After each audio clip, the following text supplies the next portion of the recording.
हरे कृष्णा। जगत गुरु शिल प्रभुपाद महाराज की जय। परम पूज्य लोकनाथ स्वामी महाराज की जय। निताई गौर प्रेमानंदे। हरि हरि बोल।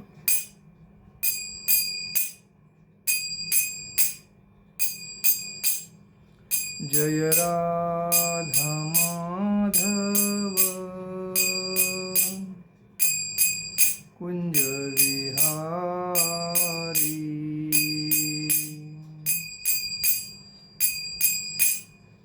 जय राधा माधव कुंज विहारी।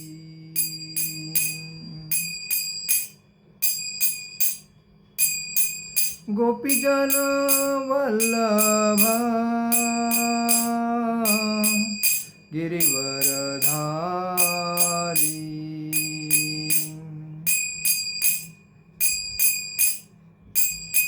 गोपीजन वल्लभ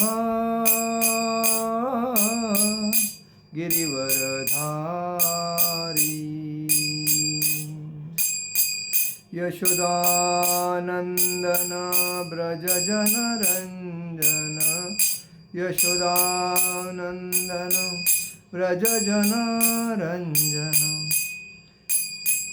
यमुना तीरा वनचारी। यमुना तीरा वनचारी। जय राधा माधव कुंज विहारी।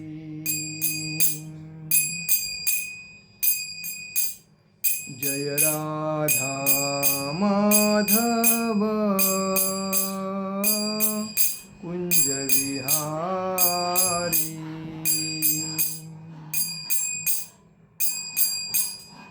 हरे कृष्णा कृष्णा कृष्णा हरे हरे। हरे राम राम राम हरे हरे।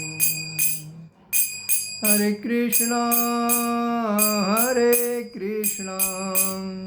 कृष्णा कृष्णा हरे हरे।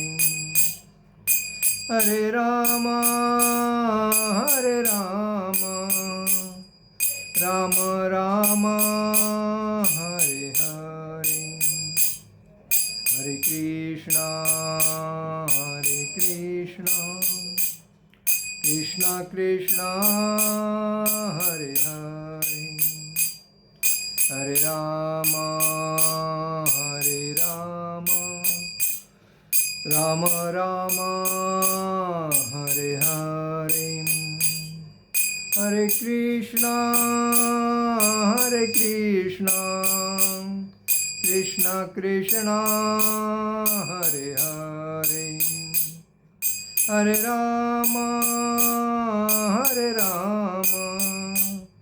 राम राम हरे हरे। हरे कृष्णा कृष्णा कृष्णा हरे हरे। हरे राम राम राम हरे हरे।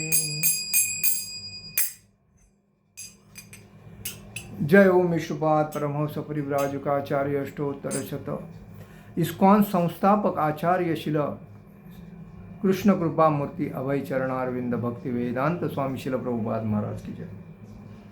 नित्य लीला प्रविष्ट जय ओम विष्णुपाद परमहंस परिव्राजकाचार्य अष्टोत्तर शतशिल अभय चरणारविंद भक्ति वेदांत स्वामी शिल प्रभुपाद महाराज की जय।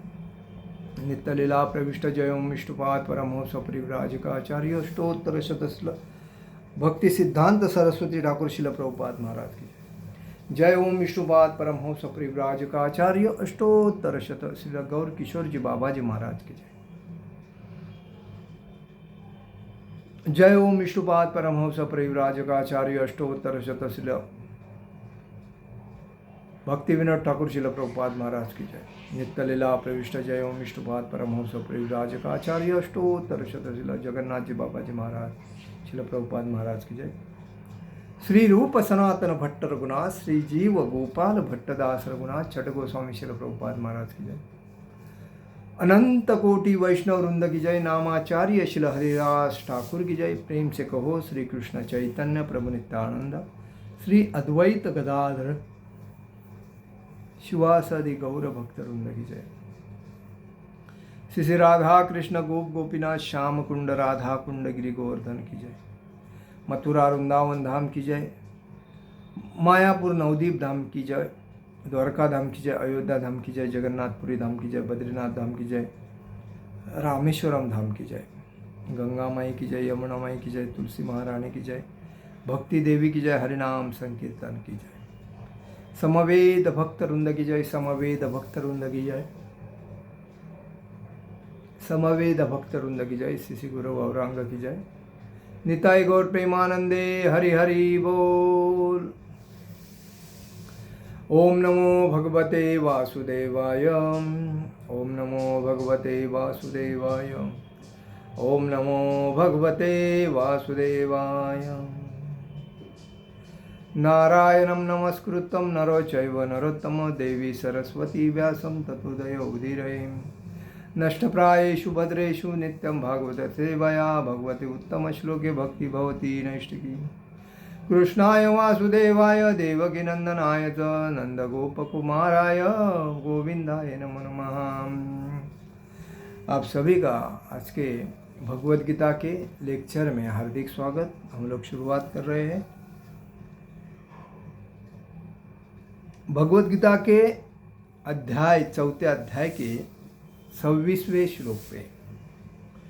हम लोग ये जो भगवद गीता पे जो प्रत्येक श्लोक पे चर्चा क्यों कर रहे हैं, क्योंकि समाज में जो अज्ञानता है, अंधकार है, जो कलयुग में लोग त्रस्त है, उस त्रस्त से इच्छा इंद्रिय तृप्ति से बाहर आके भक्ति में लीन होना चाहिए और अपने जीवन को सार्थक करना चाहिए। यही हमारा उद्देश्य है। और इसीलिए हमारे जो लेक्चर है वो आपके जितने ग्रुप है उनको शेयर करिए, जो लोग देख के सुन के कम से कम उसमें से ज्ञान प्राप्त करें और अपने जीवन को सार्थक करें।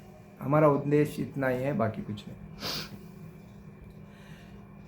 श्रोत्रादिनिन्द्रायण्ये संयमांग्रीषु जुड़हति शब्दादीन विषयानन्य इंद्रियाग्रीषु जुहति। श्रोत्रादीनिन्द्रियानन्यं संयमाग्रीषु जुहति शब्दादीन विषयानन्य इंद्रियाग्रीषु जुहति।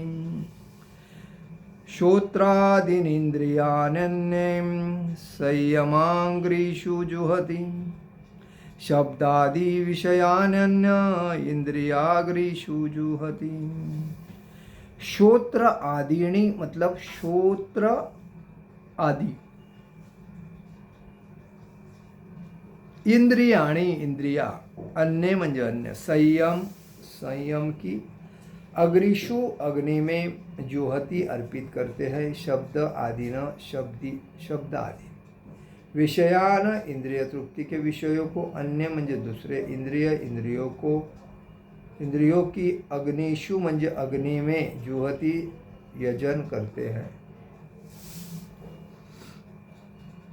इनमें से कुछ विशुद्ध ब्रह्मचारी श्रवणादि क्रियाओं तथा इंद्रियों को मन की नियंत्रण रूपी अग्नि में स्वाहा कर देते हैं, तो दूसरे लोग नियमित गृहस्थ इंद्रिय विषयों को इंद्रियों की अग्नि में स्वाहा कर देते हैं।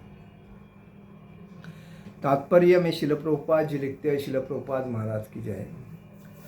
मानव जीवन के चारों आश्रमों के सदस्य ब्रह्मचारी, गृहस्थ, वानप्रस्थ तथा सन्यासी पूर्ण योगी बनने के लिए निमित्त है। मानव जीवन पशुओं की भांति इंद्रिय तृप्ति के लिए नहीं बना है। अतएव मानव जीवन के चारों आश्रम इस प्रकार व्यवस्थित है कि मनुष्य आध्यात्मिक जीवन में पूर्णता प्राप्त कर सके। ब्रह्मचारी या शिष्यगण प्रामाणिक गुरु की देखरेख में इंद्रिय तृप्ति से दूर रहकर मन को वश में करते हैं। वे कृष्ण भावनामृत से संबंधित शब्दों को ही सुनते हैं। श्रवण ज्ञान का मूलाधार है। अतः शुद्ध ब्रह्मचारी सदैव हरिर्नाम नुकीर्तनम अर्थात भगवान की यश के कीर्तन तथा श्रवण में ही लगा रहता है। वह सांसारिक शब्द ध्वनियों से दूर रहता है और उसकी श्रवणेन्द्रिय हरे कृष्ण की आध्यात्मिक ध्वनि को सुनने में ही लगी रहती है। इसी प्रकार गृहस्थ भी, जिन्हें इंद्रिय तृप्ति की सीमित छूट है, बड़े ही संयम से इन कार्यों को पूरा करते हैं। यौन जीवन, मादक द्रव्य सेवन और मांसाहार मानव समाज की सामान्य प्रवृत्तियाँ है, किंतु संयमित गृहस्थ कभी भी यौन जीवन तथा अन्य इंद्रिय तृप्ति के कार्यों में अनियंत्रित रूप से प्रवृत्त नहीं होता है। इसी उद्देश्य से प्रत्येक सभ्य मानव समाज में धर्म विवाह का प्रचलन है। यह संयमित अनासक्त यौन जीवन भी एक प्रकार का यज्ञ है, क्योंकि संयमित गृहस्थ उच्चतर दिव्य जीवन के लिए अपनी इंद्रिय तृप्ति की प्रवृत्ति की आहुति कर देता है।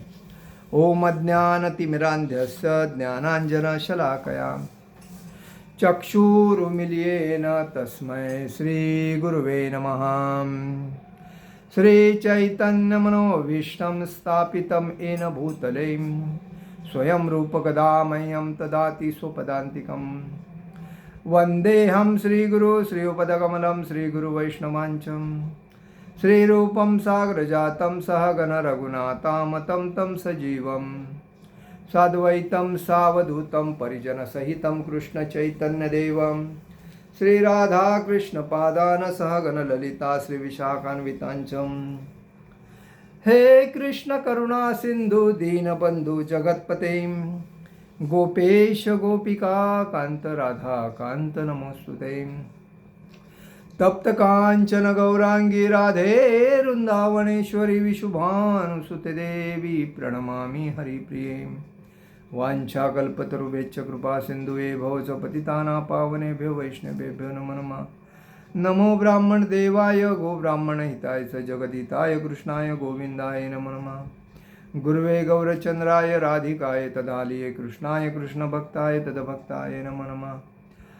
ओम नमो भगवते वासुदेवाय जन्मद्यस्य तन्मयादितरतच्छाश्वेभिज्ञस्वराटं तेने ब्रह्महृदयाय आदिकवये मोहन्ते सूर्य तेजोवारी मुदा यथा विनिमयो यत्र निसर्गो मुषा धामना स्वेन सदा निरस्तक्वक सत्यपरधीमहि।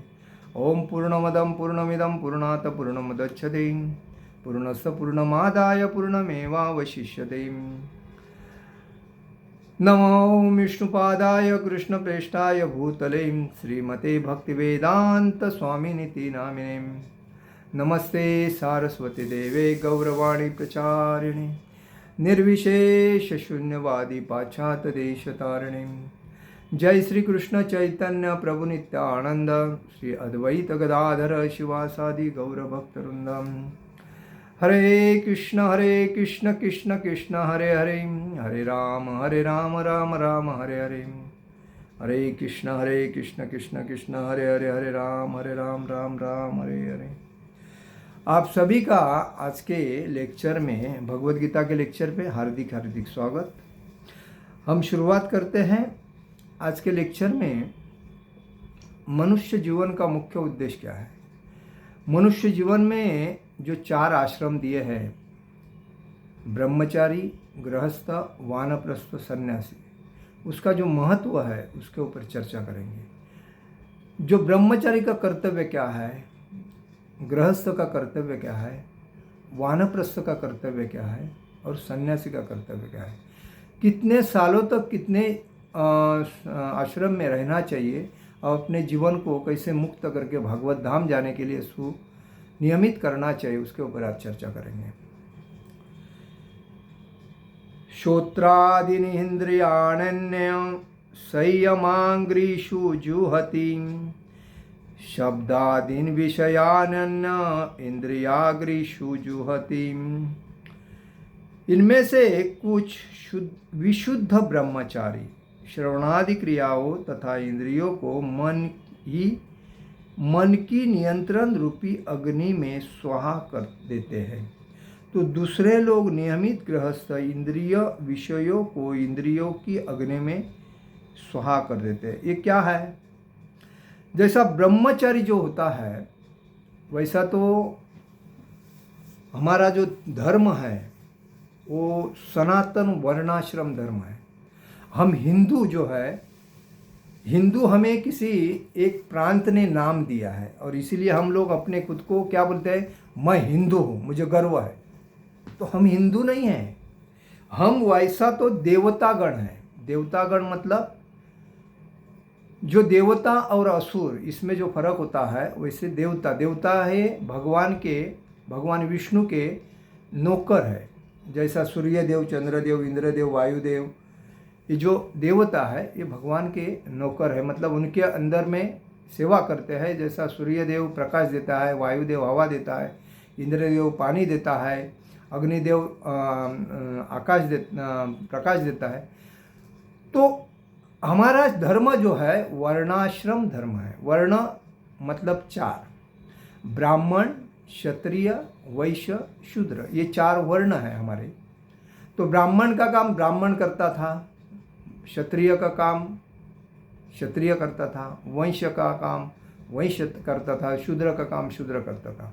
ब्राह्मण का क्या काम था? ब्राह्मण का यही काम था कि समाज को ज्ञान प्राप्त करके देना, भगवान के बारे में अज्ञानता से लोगों को ज्ञानी बनाना, म्हणजे शिक्षित करना, हर व्यक्ति को शिक्षण देना ज्ञान के बारे में, आध्यात्मिक ज्ञान के बारे में। क्षत्रिय का संरक्षण क्या था कर्तव्य?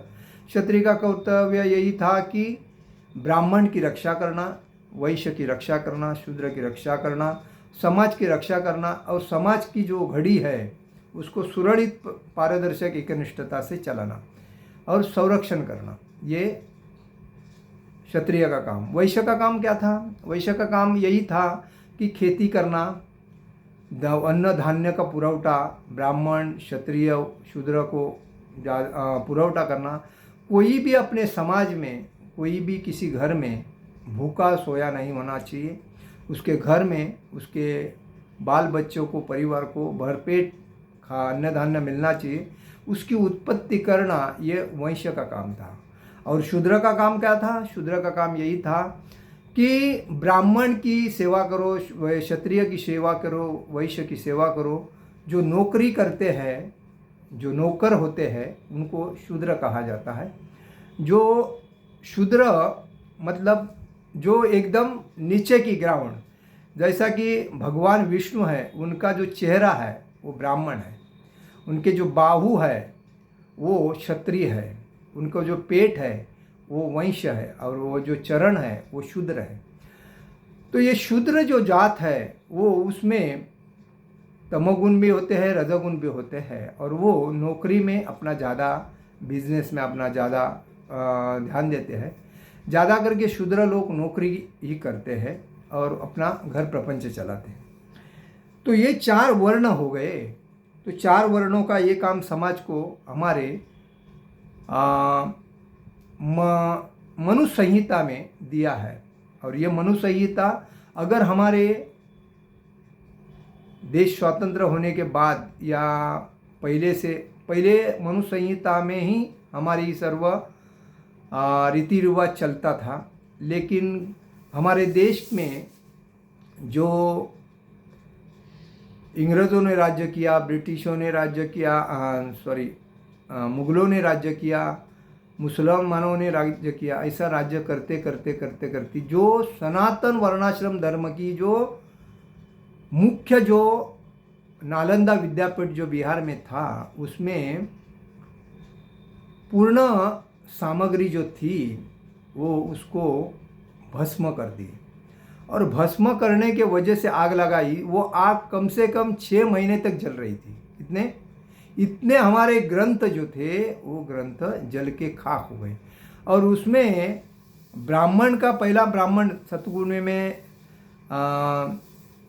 सतयुग में, त्रेता युग में, द्वापर युग तक ब्राह्मण अपना कर्तव्य करता था। लेकिन कलयुग में ब्राह्मण अपना कर्तव्य भूल गया। ब्राह्मण का काम समाज के नौकरी करना ब्राह्मण का काम नहीं था, या बिजनेस करना ब्राह्मण का काम नहीं था। ब्राह्मण का काम ही था कि समाज के हर घर को आध्यात्मिक बनाना, हर घर में भगवान के नाम रूप गुण लीला का पाठ पढ़ाना, हरिनाम संकीर्तन करना, यज्ञ करना, और उनको उनके जीवन को सफल करना। और वो उनको जो अन्न धान्य जो मिलता था, उस टाइम लोग धान्य ही देते थे, पैसा नहीं था, तो धान्य मिलता था, उसी में ब्राह्मण अपना गुजारा करता था। तो और दूसरी बात, आश्रम का मतलब क्या है? आश्रम यही है, ब्रह्मचारी, गृहस्थ, वानप्रस्थ, सन्यासी। ब्रह्मचारी आश्रम जो होता है, बच्चों को माँ बाप जब अपने पैदा करते हैं, उसके तीसरे या चौथे साल से उसको ब्रह्मचारी में चालू कर देते हैं, भेजते हैं।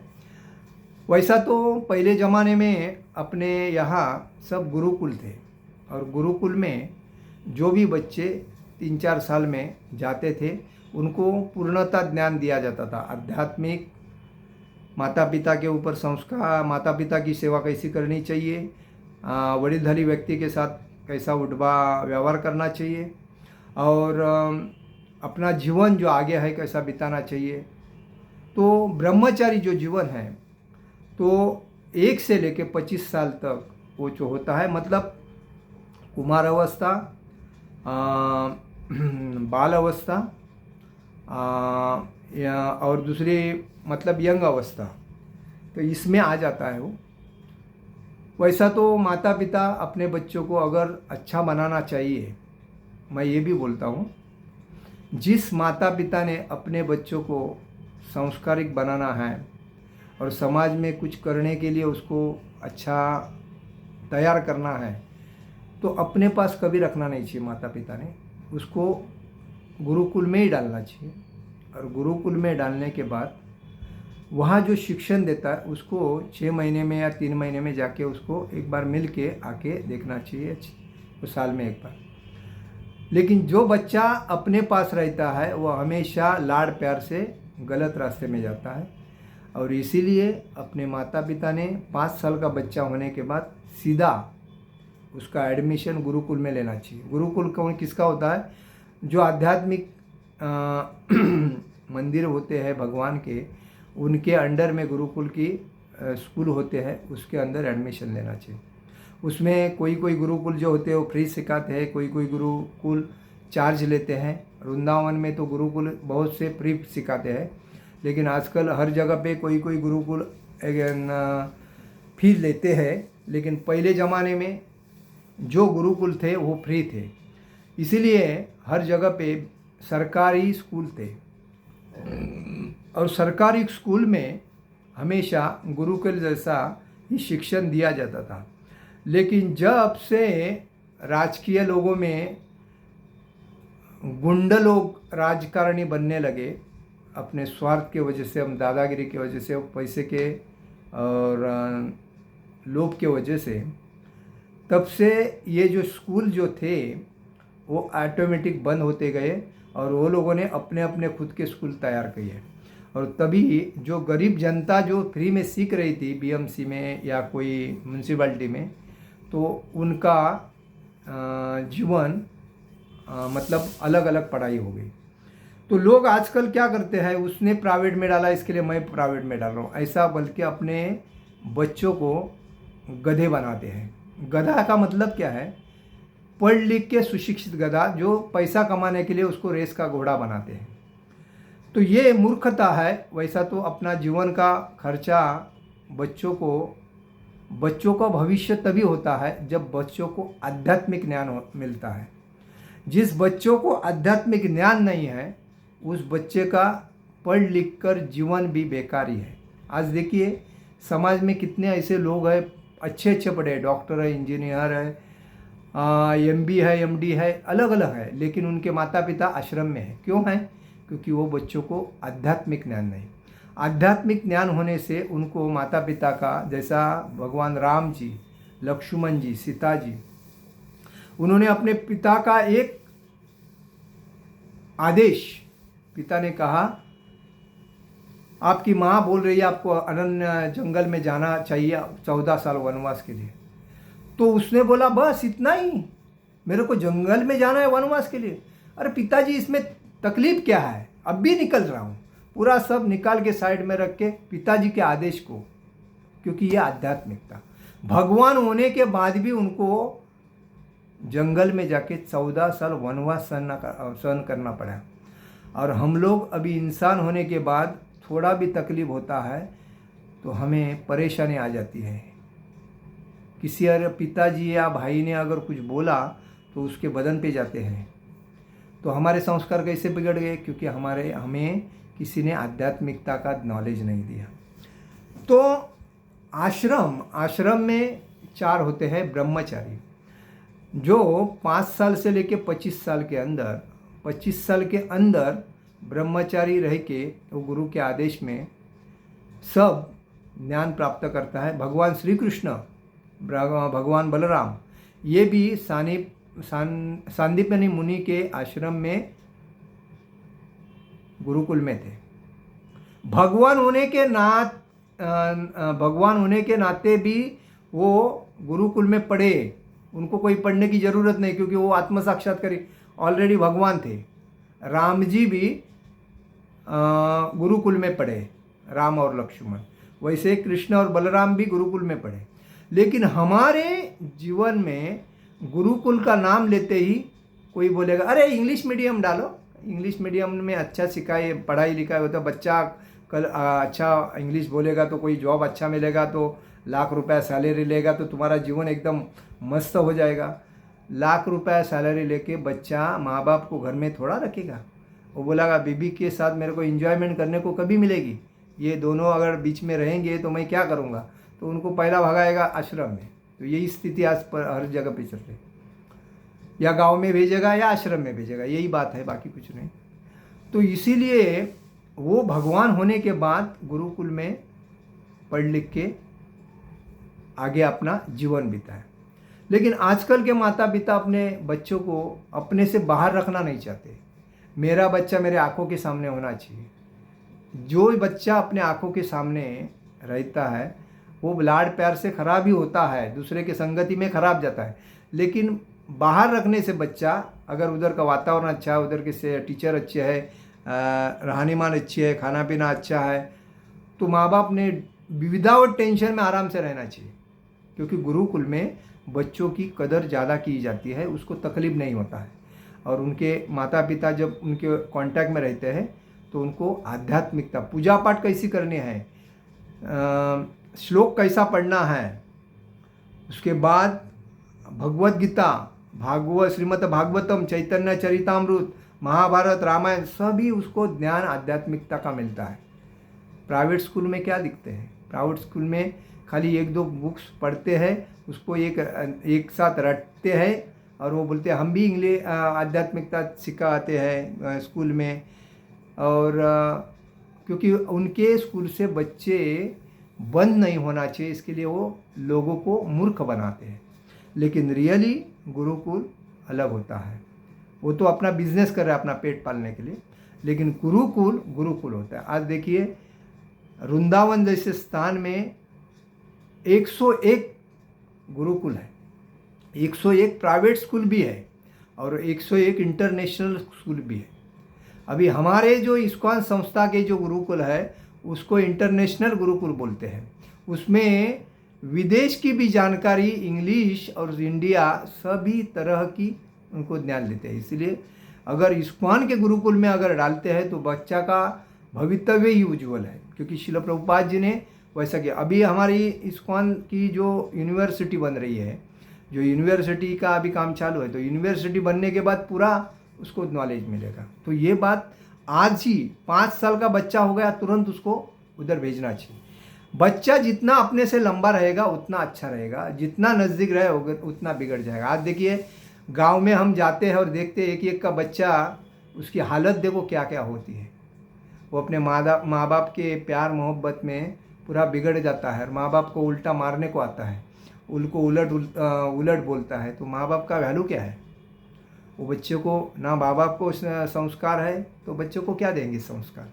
और इस वजह से आज हर गांव की हालत खराब है।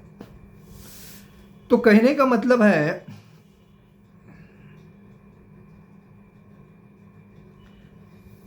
आश्रम, ब्रह्मचारी, गृहस्थ, वानप्रस्थ, सन्यासी। ब्रह्मचारी 5 साल से 25 साल पूरा ज्ञान लेने के बाद 25 साल के अंदर उस ब्रह्मचारी ने अपना शादी करना चाहिए। शादी करने के बाद एक 5 साल में या 10 साल में बच्चे पैदा कर उनको पढ़ लिख कर उनके गुरुकुल में डालकर उनको अच्छी तरह संस्कारिक बना के उनके पैर पे उनके 25वें साल में उनको भी उनके पैर पे खड़ा करना चाहिए। 25 साल ये और 25 साल वो 50 साल होते हैं। 50 साल में वो व्यक्ति वानप्रस्थ हो जाता है। कौन? जो गृहस्थ बनता है, जो ब्रह्मचारी था वो 25 साल में गृहस्थ बनता है। 25 साल से 50 साल में तक गृहस्थ रहता है। 50 साल होने के बाद उसने तुरंत अपना जीवन वानप्रस्थ में भेजना चाहिए।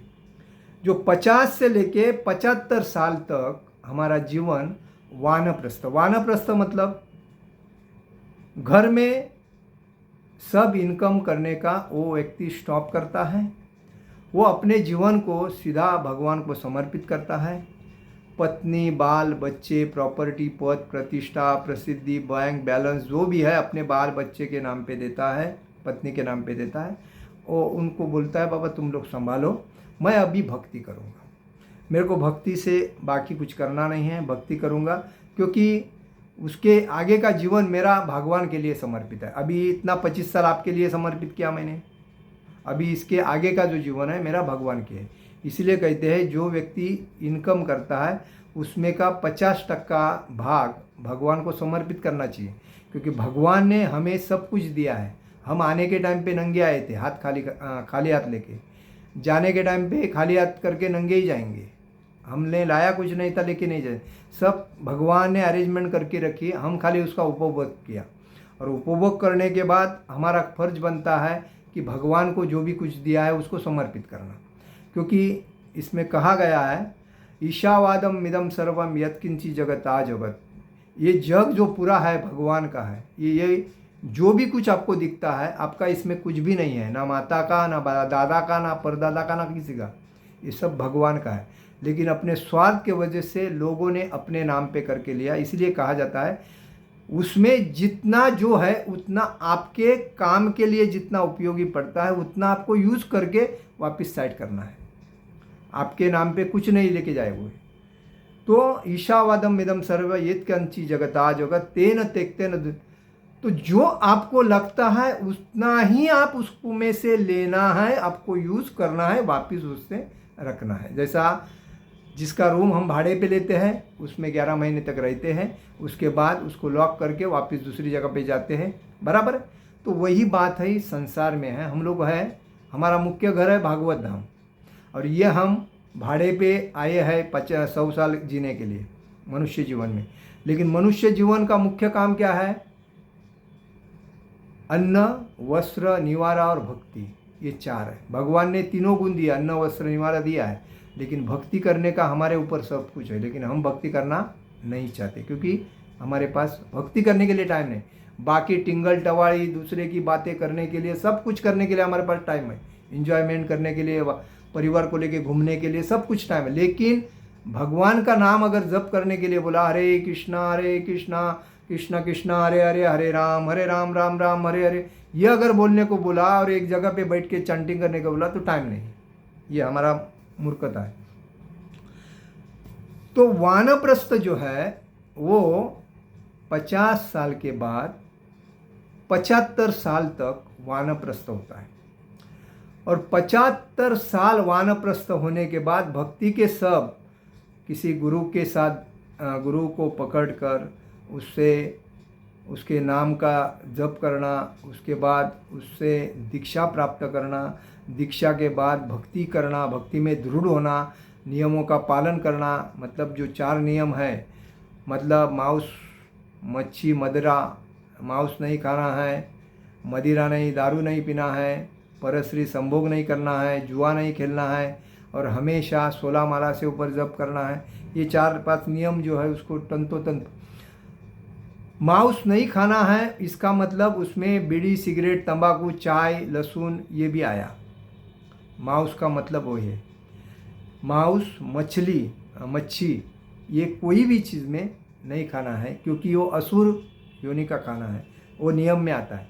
शराब कोई भी चीज़ की नहीं पीना है, माड़ी बीड़ी नहीं पीना है, बीड़ी सिगरेट नहीं करना है। दूसरी बात, अपनी पत्नी को व्यतिरिक्त दूसरे पत्नी से परस्त्री से संभोग नहीं करना है।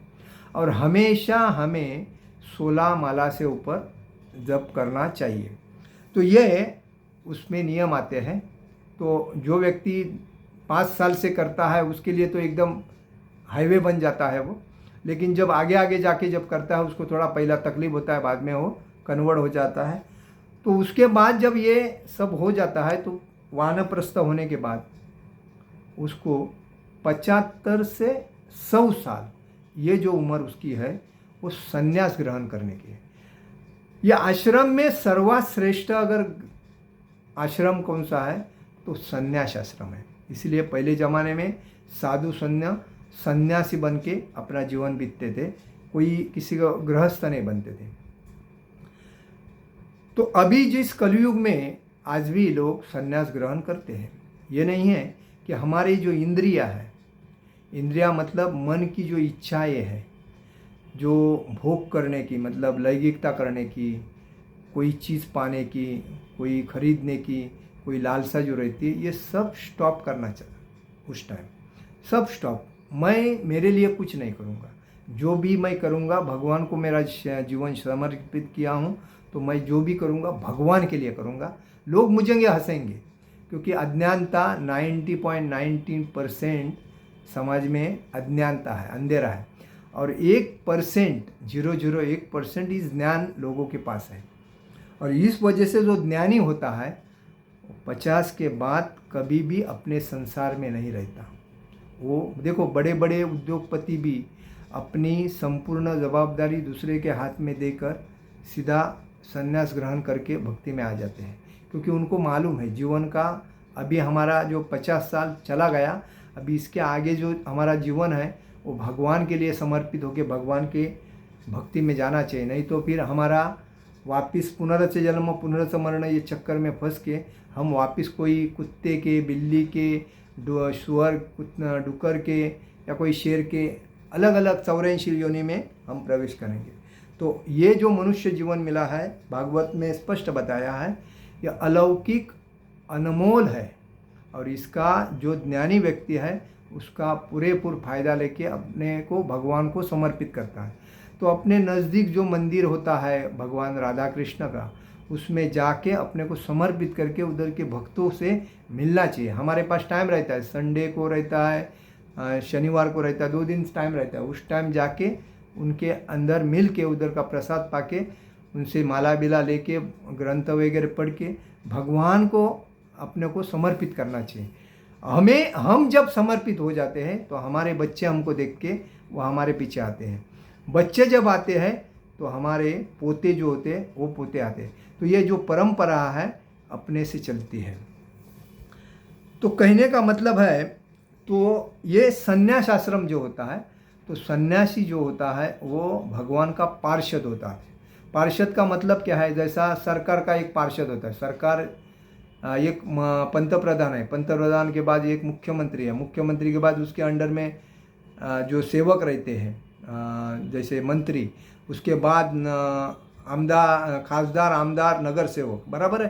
तो नगर सेवक ये क्या है? सरकार का पार्षद है। वैसा ही भगवान का पार्षद सन्यासी होता है। तो सन्यासी होने के बाद उसकी इंद्रिय उनकी ताबे में रहती है, वो स्वामी होता है, और इस वजह से वो कभी भोग की लालसा, इंद्रिय तृप्ति लालसा कभी नहीं करता। उसके नियम कठोर रहते हैं। वैसा भक्तों में 4 श्रेणी है। कनिष्ठ नवसिका भक्त, एक नया जो संसार से वापस भक्ति देखने आया, नवसिका भक्त। कनिष्ठ भक्त जो अभी अभी आके चांटिंग कर रहा है, भक्ति कर रहा है, भक्तों से मिलजुल के प्रसाद वगैरह पा रहा है और इच्छा कर रहा है कि मुझे हरिनाम दीक्षा लेनी है, कनिष्ठ भक्त। मध्यम भक्त जो दीक्षा लिया है, ब्राह्मण दीक्षा हुई है और लोगों को भक्ति में सेवा में मदद कर रहा है, अलग अलग जगह पे सेवा कर रहा है, ये मध्यम भक्त। और उसके बाद उत्तम भक्त। उत्तम भक्त में कौन आता है? सन्यासी आते हैं जो शुद्ध भक्त होते हैं, जो संपूर्ण जीवन अपना भगवान को समर्पित किया है और बाकी कुछ लव माश्र भी कोई अपेक्षा नहीं है। ऐसे जो भक्त होते हैं वो उत्तम भक्त में आते हैं और उनका जीवन हमेशा त्रिदंडकारी सन्यासी होता है।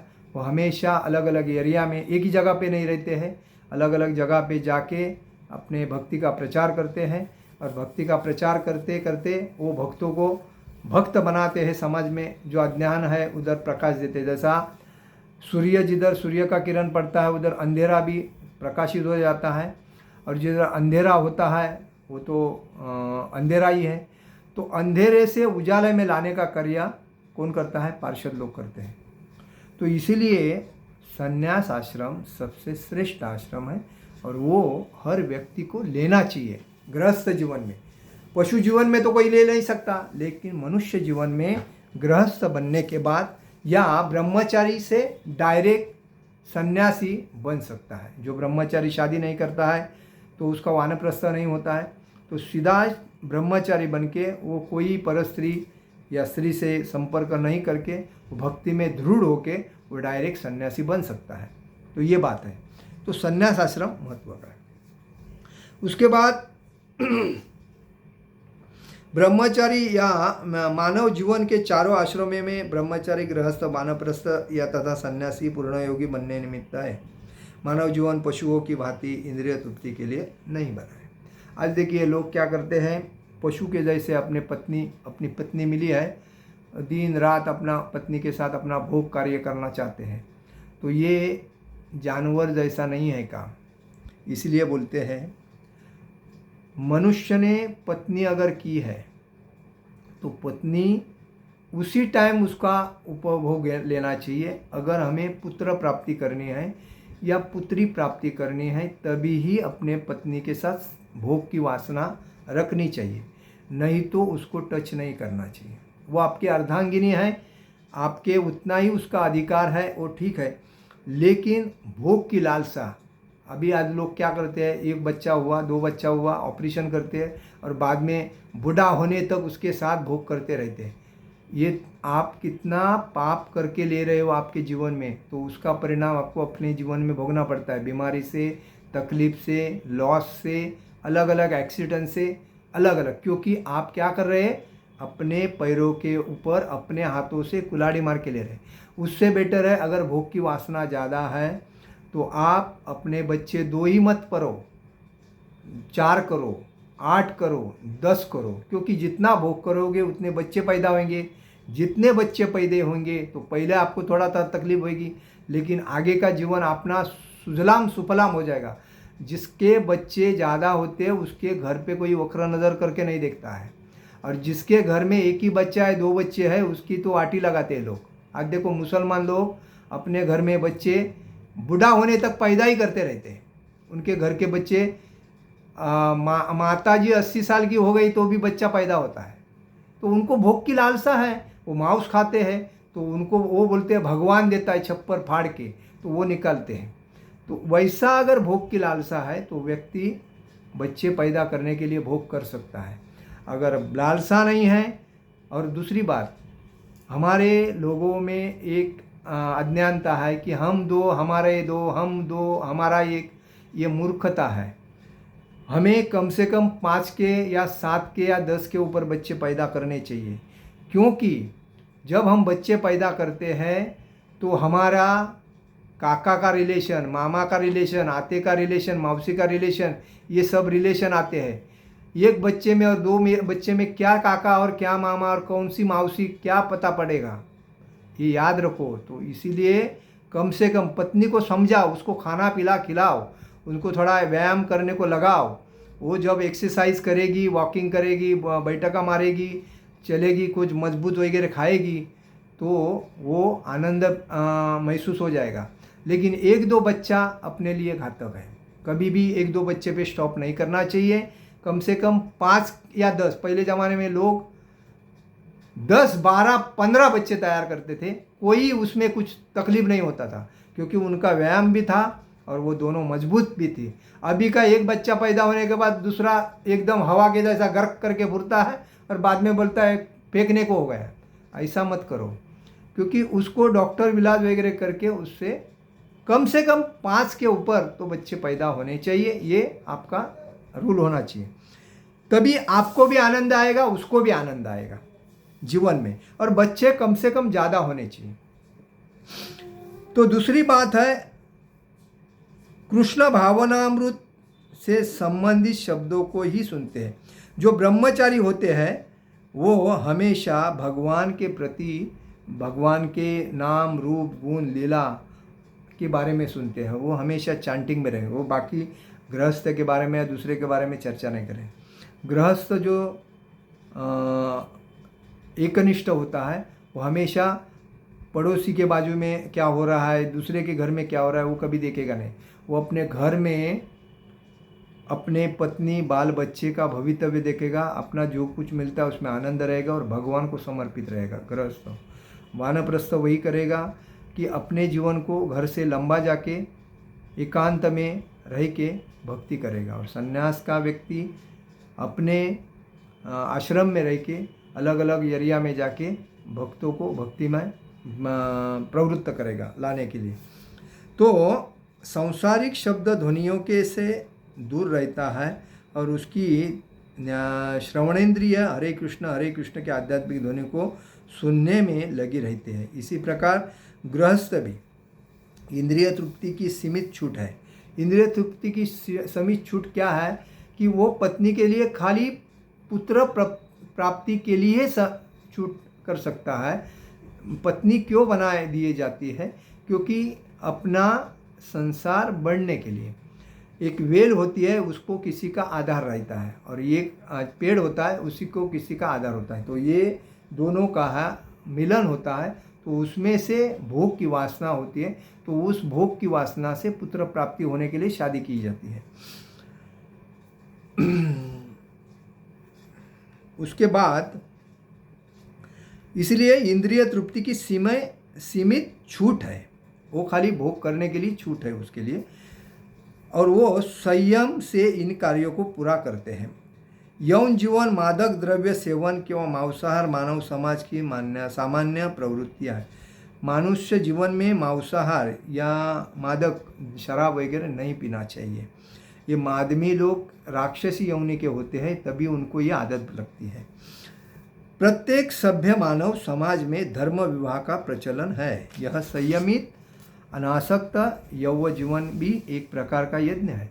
वैसा तो हमारा जो जीवन है गृहस्थ जीवन, उसमें भी जब हम भोग करते हैं उसके पहले हमें कुछ बीज रोप, जैसा कि ज़मीन में हम कोई बीज रोपते हैं तो उसका पूजा पाठ करते हैं। जैसा पेड़ लगाना है तो उधर पूजा करते हैं और बाद में पेड़ लगाते हैं। वैसा घर बनना है, ज़मीन की पूजा करते हैं, घर बांधते हैं। वैसा ही हमें पुत्र प्राप्ति करनी है या पुत्री प्राप्ति करने हैं तो हमें उसका गर्भधारण जो संस्कार होता है, हमारे संस्कार 23 है सनातन वर्णाश्रम में, तो वो संस्कार जो होता है तो वो करना चाहिए। तो वो संस्कार करने के बाद गर्भधारण करने के लिए हमें प्रवृत्त हस्बैंड वाइफ को होना चाहिए। क्योंकि संयमित गृहस्थ उच्चतर दिव्य जीवन के लिए अपनी इंद्रिय तृप्ति की प्रवृत्ति को आहुति देता है, क्योंकि उसी में वो एक यज्ञ है। पुत्र प्राप्ति या पुत्री प्राप्ति वो भी एक यज्ञ है। इसलिए भगवान बोलते हैं जब पति पत्नी का जो मिलन होता है उस टाइम जो मिलन होके जो उसमें शुक्र जंतु जाता है वो मैं हूँ, भगवान बोलते हैं गीता में। तो इसीलिए वेस्टेज भोग करना मतलब इंद्रिय तृप्ति के लिए कोई भी और स्त्री मिलती है उसके साथ भोग करो, अपना इंद्रिय अपनी शक्ति वेस्टेज करो, ये मूर्खता है। कभी ऐसा नहीं करना चाहिए। पर स्त्री अपनी माता के जैसी है, बहन के जैसी है, बेटी की जैसी है। पत्नी ही खाली अपने वो जो कार्य करते हैं उस टाइम ही पत्नी है, बाकी वो अपनी बहन है, माता के जैसी है। तो ये अपने को समझना चाहिए। और इसीलिए गृहस्थ जीवन सबसे श्रेष्ठ माना गया है, क्योंकि गृहस्थ जीवन के ऊपर ब्रह्मचारी की जवाबदारी होती है, वानप्रस्थ की जवाबदारी होती है और सन्यासी की भी जवाबदारी होती है। और गृहस्थ जीवन में कभी भी जो अपने कमाई से जो दान करता है दूसरे को, जैसा कि भगवान के भक्त होते हैं, ब्रह्मचारी होते हैं, वानप्रस्थ सन्यासी, उनको कुछ दान देता है, कपड़ा देता है, पैसा देता है या और कुछ देता है, तो वैसा दान देना जरूरी है और उसका पावती लेना जरूरी है। तो ये गृहस्थ का काम है। हर मंदिर को, हर भगवान के इच्छा, क्योंकि भगवान को वैसा तो 50% अपने कमाई का भाग देना चाहिए, ऐसे शास्त्र बोलते हैं। लेकिन ये इस कलयुग में लोग इतना नहीं दे सकते, इसलिए कम से कम 15% या 25% देना चाहिए अपने कमाई का भाग। तो अपने घर में सुख शांति समृद्ध ऐश्वर्य नांती है। अदरवाइज अपना पैसा डॉक्टर को जाएगा या कोई बड़ा अपघात में जाता है। देखिए आज किसी घर में जब प्रॉब्लम आ जाते हैं तभी वो ज्योतिष के पास जाते हैं। ज्योतिष को पूछते हैं मेरे घर में इतना प्रॉब्लम क्यों आ रहा है, तो ज्योतिष बोलता है तुम्हारे ये खराब है, वो खराब है, वो खराब है, तुमको ये करना पड़े। वापिस उधर आया ना ब्राह्मण। तो इससे बेटर है घर में ब्राह्मण भोजन करोगे, भक्तों को लाके हरिनाम संकीर्तन, कलयुग का जो मुख्य यज्ञ है हरिनाम संकीर्तन है। हरेर नाम हरेर नाम केवलम कलो नास्ते वनास्ते वही तरंजक। केवल भगवान का हरि का नाम ही, हरि का नाम ही, हरि का नाम ही केवल एक मुख्य यज्ञ है, दूसरा कोई नहीं, दूसरा कोई नहीं, दूसरा कोई नहीं, यह है। इसीलिए हरि नाम कीर्तन होना जरूरी है।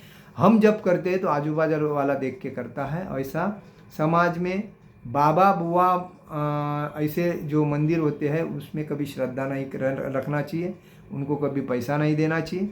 भगवान पूर्ण पुरुषोत्तम भगवान श्री कृष्ण हैं, उनके मंदिर में आपका दान देना जरूरी है।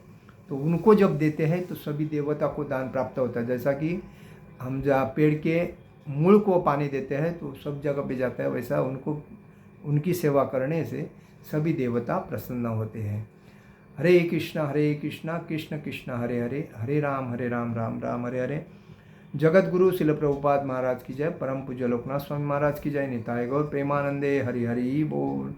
हमारे ये जो लेक्चर है वो आप अपने ग्रुप में शेयर करो और हमारा जो चैनल है उसको सब्सक्राइब करके उसका जो आप दूसरे को शेयर कर सकते हो, जिससे अज्ञानता में लोग जो तड़प रहे हैं उनको ज्ञान प्राप्त हुए और वो भक्ति में आके अपने जीवन को सार्थक बनाए। यही हमारा उद्देश्य है। पैसा कमाना हमारा उद्देश्य नहीं है, प्रचार ही जीवन का सार है, दूसरा कुछ नहीं। हरे कृष्णा।